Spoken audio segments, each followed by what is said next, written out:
అంబటి రాంబాబు గారి లాగా నేను మాట్లాడలేను.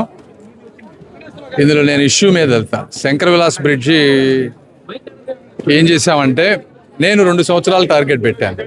జూలైలో మొదలు పెట్టాం మనం పని. 2 సంవత్సరాల లోపు ఎట్టి పరిస్థితుల్లో కంప్లీట్ చేస్తాను. అది నెంబర్ 1. రెండోది, సెంటర్లో రైల్వే బ్రిడ్జ్ ఇంకా కూల్చలేదంటున్నారు. దానికి ఆల్రెడీ ఏజెన్సీతో మాట్లాడితే వాళ్ళు ఒక ఏజెన్సీ వాళ్ళు, అది కాంప్లికేటెడ్ ప్రాసెస్. ఎందుకంటే ఇక్కడ ప్రతి గంటకి చాలా ట్రైన్స్ పోతూ ఉంటాయి. ఈ ట్రైన్స్ అన్ని డిస్టర్బ్ చేయకుండా ఆ బ్రిడ్జ్ తీయాలి. అది ఓన్లీ 2-3 ఇండియాలో ఎక్స్పర్టీస్ ఉంది. మొదటి వ్యక్తినితో మాట్లాడితే వాళ్ళు 35 రోజులు కావాలన్నారు. రైల్వే వాళ్ళు 35 రోజులు మేము ఇవ్వలేము, ఇది కష్టం అని చెప్పి వాళ్ళు ఇంకొక ఏజెన్సీని రికమెండ్ చేశారు. ఆ ఏజెన్సీ వాళ్ళు కూడా వచ్చి నేను చూసుకొని వెళ్ళారు. అది మనకి ఫైనలైజ్ అయిపోతే అది ఒక 1-2 monthsలో తీసేస్తారు. అయితే ఆ తీసేసే సమయానికి ఎక్కడా కూడా వర్క్కి అది అడ్డం ఉండేటువంటి పరిస్థితి లేదు. మిగిలిన వర్క్ అయ్యేలోపు తీసేస్తారు. అది నెంబర్ 1, ప్రజలు అర్థం చేసుకోవాలి. రెండోది, ఒక సైడ్ వర్క్ కనిపించలేదు అంటున్నారు. ఏం చేసామంటే, అటు సైడ్ ఒక 7-8 పిల్లర్లు, ఇటు సైడ్ 7-8 పిల్లర్లు కావాలి మనకి. 2 సైడ్లు వర్క్ డిస్ట్రిబ్యూట్ చేసుకుంటే ప్రాబ్లం అవుతుంది. ప్రయాణికులకి వాళ్ళకి ఇబ్బంది అవుతుంది, వీళ్ళకి ఇబ్బంది అవుతుంది, ఆ పక్కన వెళ్ళే వాళ్ళకని. ముందు మొత్తం ఒక సైడ్ చేస్తాం సార్, ఫాస్ట్గా అయిపోతుంది. 1 సైడ్ చేస్తే అటు సైడ్ ప్రయాణికులకి ఇబ్బందిగా ఉండదంటే, ఓకే మీరు ఒక సైడ్ మొత్తం క్లియర్ చేయండి అంటే మొత్తం ఇటు వచ్చి ఎంత వర్క్ చేస్తూ ఉన్నారు. ఇది డిసెంబర్ 15కి వాళ్ళు 1 సైడ్ మనకి ఇవ్వాలి. 2 రోజులు డిలే ఉంది. డిసెంబర్ 17కి ఇస్తానన్నారు. అంటే ఇంకో 3 రోజులు. అంటే ఇంత స్పెసిఫిక్గా A to Z మానిటర్ చేస్తూ ఉన్నాం. ఇది అయిపోయిన వెంటనే అవతల సైడ్కి వెళ్ళి అది కూడా వర్క్ చేస్తారు. తర్వాత మీరు అనేది కాంపెన్సేషన్ అనేది నామ్స్ ప్రకారం 1కి 10 సార్లు. ఇప్పుడు వాళ్ళు ఏమంటున్నారు, 90-100 కోట్లే తీసుకొచ్చామంటున్నారు. ఇంతకుముందు ఎస్టిమేషన్ ఎక్కువ వేశారంటున్నారు. ఇంతకుముందు ఎస్టిమేషన్ ఏంటంటే వాళ్ళు ఫ్లైఓవర్కి వేశారు, ఎక్కడో దూరం నుంచి. మనం ఫ్లైఓవర్ కట్టడం లేదు. ఇంతకుముందు కూడా చెప్పాను మీకు, రైల్వే ఓవర్ బ్రిడ్జ్ కడుతున్నాం. ఒకటి. రెండోది, ఇంతకుముందు వాళ్ళు కాంపెన్సేషన్ ల్యాండ్ ఎక్విజిషన్ అంతా ప్రాజెక్ట్ కాస్ట్లో పెట్టారు. ఈ ల్యాండ్ ఎక్విజిషన్ కాస్ట్ ఇప్పుడు మనం మున్సిపాలిటీలో పెడతా ఉన్నాం. ఇప్పుడు ఎందుకంటే చాలామందిని మనం ఆల్రెడీ తీసుకున్నాం మున్సిపాలిటీ నుంచి. తీసుకున్నప్పుడు వాళ్ళందరికీ చెక్కులు ఇచ్చాము, టీడీఆర్ బాండ్లు ఇచ్చారు, చాలామంది ఇచ్చారు. ఇక్కడ కొద్ది మందితోటే కొద్దిగా ఇష్యూ ఉంది. అది కూడా కొద్దిగా దానికి ఏంటంటే రకరకాల కారణాలు ఉన్నాయి. సరే, ఆ విషయాల్లోకి నేను వెళ్ళను. మా మేయర్ గారు అదేవిధంగా మా ఎమ్మెల్యేలు అందరూ మాట్లాడుతూ ఉన్నారు. సామరస్యంగా చేయటానికి, అంటే ఇప్పుడు మాకు వర్క్ చేసుకోవడానికి ఇబ్బంది లేదు కాబట్టి సాధ్యమైనంత సామరస్యంగా వెళ్ళాలి, వాళ్ళకే టైం ఇవ్వాలి అనే ఉద్దేశంతో మేము చెప్తా ఉన్నాం. ఆ టైం వచ్చినప్పుడు అది ఎట్లా చేయాలో చేస్తాను. సరే, ఇప్పుడు నేను అలాంటి మాటలన్నీ మాట్లాడలేను. ఎవరు డమ్మీలా ఏంటనేది అది కరెక్ట్ కాదు. అవన్నీ పద్ధతి, అది వాళ్ళని కించపరిచి ఆయన ఏదో అట్లా మాట్లాడటం అనేది కరెక్ట్ కాదు. వాళ్ళ ఉద్దేశం నాకు ఏమనిపించింది అంటే, నేను మన జగన్మోహన్ రెడ్డి గారు ఈ అమరావతి మీద ఈ విధంగా కంటిన్యూస్గా ఏదో రాక్షస ఆనందం పొందుతున్నారనే దెబ్బకి వాళ్ళకి ఏదో పార్టీ హైకమాండ్ నుంచి మీరేం మాట్లాడలేదంటే పాపం వాళ్ళందరూ వచ్చి గబక్కన ఏదో శంకర విలాస్ దగ్గర చేయాలనేది చేసినట్టున్నారు. సరే, అంబటి రాంబాబు గారి పరిస్థితి నేను అర్థం చేసుకోగలను. వాళ్ళకి ఎక్కడి నుంచి ఇన్ఫర్మేషన్ వచ్చింది కాబట్టి ఏదో మాట్లాడుతూ ఉంటారు. మనం వాటన్నిటికీ రెస్పాండ్ అవ్వాల్సిన అవసరం లేదు. మీకు విషయం మీద ఏదైనా కావాలంటే నేను చెప్తాను. Thank you.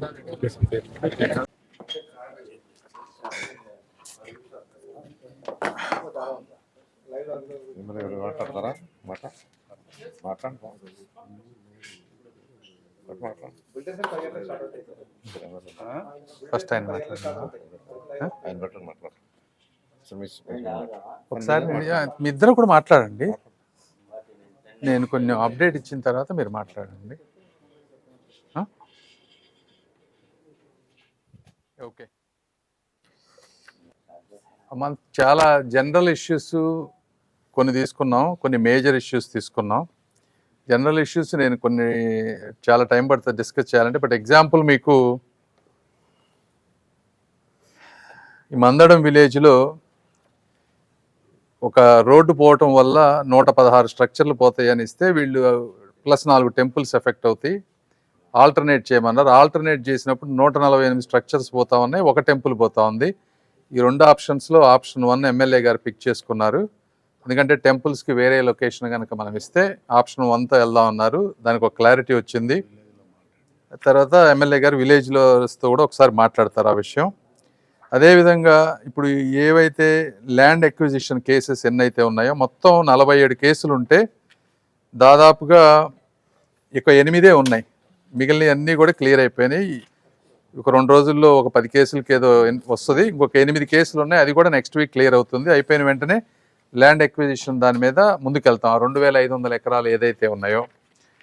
తర్వాత రోడ్ హిట్ ప్లాట్స్, రోడ్డు సోల్లో ఉన్న వాటిలో మల్టిపుల్ ఇష్యూస్. ఒకటి, మొన్న మనం చెప్పాం, మీరు అబ్జెక్షనబుల్గా ఉన్నాయి, మీకు కనుక బై మిస్టేక్ కనుక ఏదైనా వస్తే మీరు మార్చుకోవచ్చు, రిజిస్ట్రేషన్ కాస్ట్ లేకుండా సిఆర్డిఏ పెట్టుకొని చేస్తుందని. అయితే ఇందులో ఒకటి ఏంటంటే, ఆల్రెడీ ఈ ప్లాట్స్ కనుక వేరే వాళ్ళకి అమ్మితే వాళ్ళకు కూడా ఇది అప్లై చేయాలా లేదా అనేది ఒక ఇష్యూ ఉండింది. మేమేం చెప్తున్నామంటే, ఒకసారి మీరు అమ్మేసిన తర్వాత మళ్ళీ రిజిస్టర్ చేయలేరు సిఆర్డిఏ. ఎందుకు అంటే, మీరు ఆల్రెడీ మీకున్న వాస్తు ప్రకారం మీరు ఆల్రెడీ అమ్ముకున్నారు. అది రేటు తక్కువకు అమ్ముకున్నారో ఎక్కువకు అమ్ముకున్నారో ఏదో ఉంటుంది. ఇలా మార్చుకుంటా పోతే ఎక్కడ వరకు మనకి ఎండ్ ఉండదు. కాబట్టి ప్రతి ఒక్కరికి సేల్ ఆఫ్టర్ సేల్ మనం ఇవ్వలేం. కాబట్టి ఓన్లీ ఒరిజినల్ రైతుకు మాత్రమే వాస్తు కానీ లేకపోతే రోడ్డు సోలు కానీ అప్లై అవుతుంది. కాబట్టి ప్లాట్స్ కొన్నవాళ్ళు మాకు రోడ్డు సోలు కానీ అది ఉందంటే మాత్రం అది సిఆర్డిఏ వాళ్ళు యాక్సెప్ట్ చేయరు. మీరు దయచేసి ఆ విషయంలో రావద్దు. మూడోది, జరీబ్ ల్యాండ్స్ మీద 180 ఎకరాలు ఇష్యూ ఉంటే మనం 1 మంత్ టైం అడిగాం. 1 మంత్ టైంది ఆల్రెడీ అంతా వర్క్ చాలా వరకు అయిపోయింది. మల్టిపుల్ మెంబర్స్ వెళ్ళి సర్వేలు అన్నీ చేశారు. ఇప్పుడు సైంటిఫిక్గా కూడా ఒక కమిటీని వేసి soil testing, water depth level assess చేసి ఎక్కడా యాంబిగ్యూటీ లేకుండా సెకండ్ సెట్ తీసుకుంటున్నాము. అది తీసుకొని మేము 1 మంత్ టైం అడిగాం. ఇప్పుడు 2 వీక్స్ అయింది. ఇంకో 2 వీక్స్లో దానికి కూడా ఒక కమిటీని ఫామ్ చేసి దాన్ని క్లియర్ చేసుకొస్తాం. అది కూడా అదేవిధంగా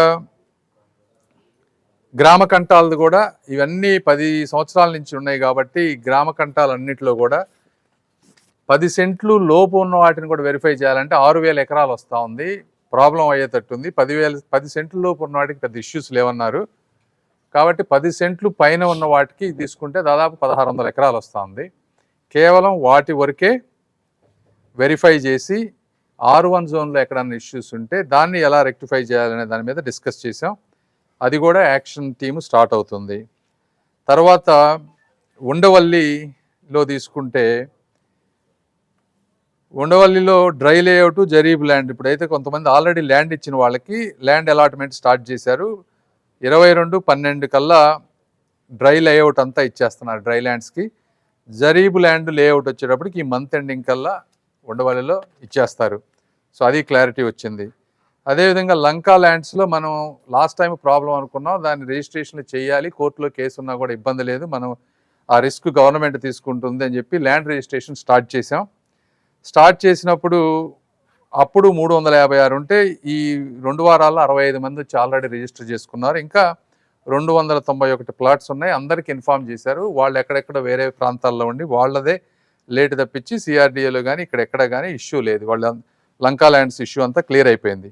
బట్ ఓవరాల్గా తీసుకున్నా కూడా ఇప్పుడు ఇంకా 7600 ప్లాట్లే రిజిస్టర్ అవ్వాలి. 69421 ప్లాట్స్ ఉంటే 61793 రిజిస్టర్ అయిపోయినాయి. 7600 ఉన్నాయి. ఇంతకుముందు దాదాపు 10,000 ఉండే, అది ఇప్పుడు తగ్గి 7600 వరకు వచ్చింది.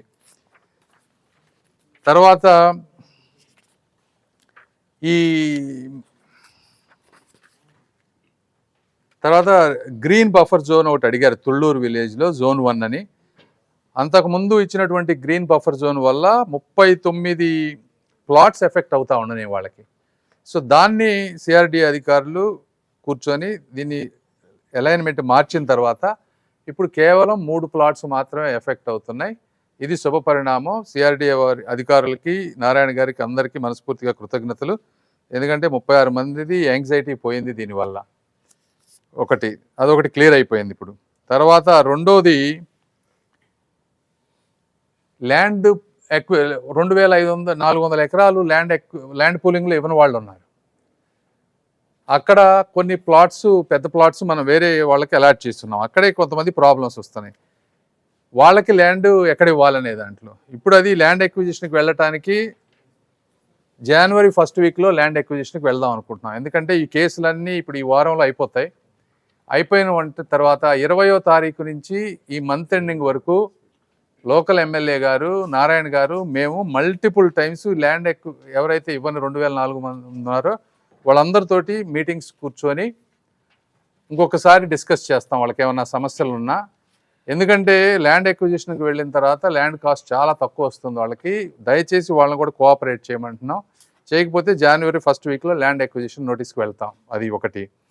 రెండోది, అక్కడ ఎవరికైతే ప్లాట్స్ ఆల్రెడీ అలాట్ చేశారో చిన్న చిన్న ప్లాట్స్ ఉన్న వాళ్ళందరికీ లాటరీస్లో వేరే దగ్గర ఎందుకంటే దాదాపుగా 900 మంది ఏమో ఉంటే నారాయణ గారు ఐవీఆర్ సర్వే చేస్తే కేవలం ఒక మెజారిటీ మెంబర్స్ ఆ ల్యాండ్ ఎక్విజిషన్ అయ్యే వరకు వెయిట్ చేస్తా ఉన్నారు.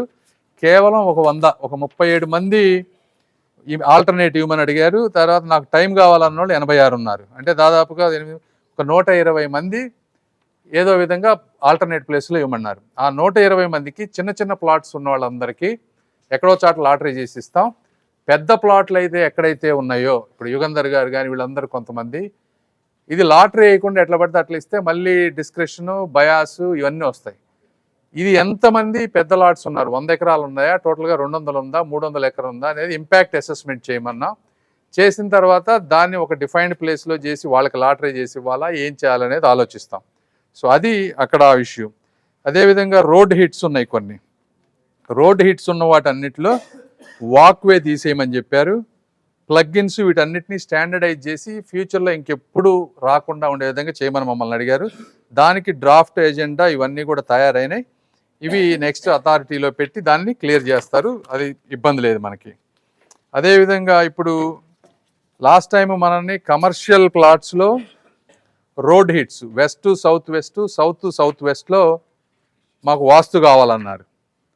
అదేవిధంగా స్మాల్ రోడ్డు నుంచి లార్జ్ రోడ్డు హిట్ అయ్యే రెసిడెన్షియల్ ప్లాట్లో కూడా వాస్తు కావాలన్నారు. అవి రెండు ఇంపాక్ట్ అసెస్మెంట్ చేస్తే కమర్షియల్ ప్లాట్స్కి వచ్చేటప్పటికి మాకు 93 అంటే దాదాపు 7.5 ఎకరాలు ఇది హిట్ అవుతా ఉంది. అదేవిధంగా స్మాల్ రోడ్డు లార్జ్ రోడ్డుకి వచ్చేటప్పటికి 41 ఎకరాల్లో చేంజ్ చేయాలి. మేమనేది ఏంటంటే వాస్తు అనేది ఇది ఎండ్లెస్, ఒక్కొక్కళ్ళకి ఒక్కొక్కటి ఉంటుంది. ఆల్రెడీ ఫస్ట్ టైం చేసినప్పుడే సిస్టమేటిక్గా వాస్తు ప్రకారం చేశారు. అయినప్పటికీ మళ్ళీ వీళ్ళు కొంతమంది అబ్జెక్షన్స్ పెట్టారు కాబట్టి వాళ్ళు చెప్పిన అబ్జెక్షన్స్ని చేస్తే ఇంతవరకు వస్తుంది. ఇవి చేయడానికి మాకు ఇబ్బంది లేదు. అయితే ఇవి చేశాం కదా అని చెప్పి మళ్ళీ కొత్త వాస్తులు తీసుకొస్తే దీనికి ఎండ్ ఉండదు. కాబట్టి ఈ రెండింటిని కూడా ఎమ్మెల్యే గారు రైతులతో మాట్లాడి ఒకసారి ఫైనల్గా డెసిషన్ తీసుకుంటే దీన్ని చేయటం ఆలోచిస్తాం. అదే కానీ ప్రతిసారి నెల వచ్చి వాస్తు కావాలి, అది కావాలి, అంటే చేసేటువంటి చాలా కష్టం. ఎందుకంటే వాస్తులో కూడా మేము చేయలేం. కాబట్టి అది ఎమ్మెల్యే గారు చూసుకుంటారు. దాని మీద అప్డేట్.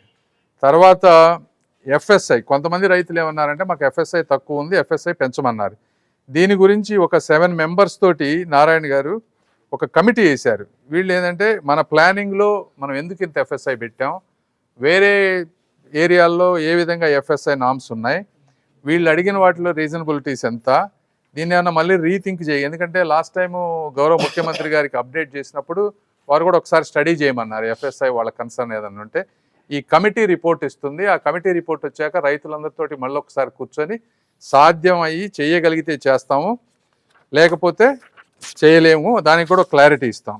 తర్వాత తాడికొండలో బైపాస్ రోడ్డు వల్ల ఒక 60 ఫీట్లో వాళ్ళకి స్ట్రక్చర్ రోడ్ ఎక్స్టెన్షన్లో స్ట్రక్చర్స్ అన్నీ పోయినాయి.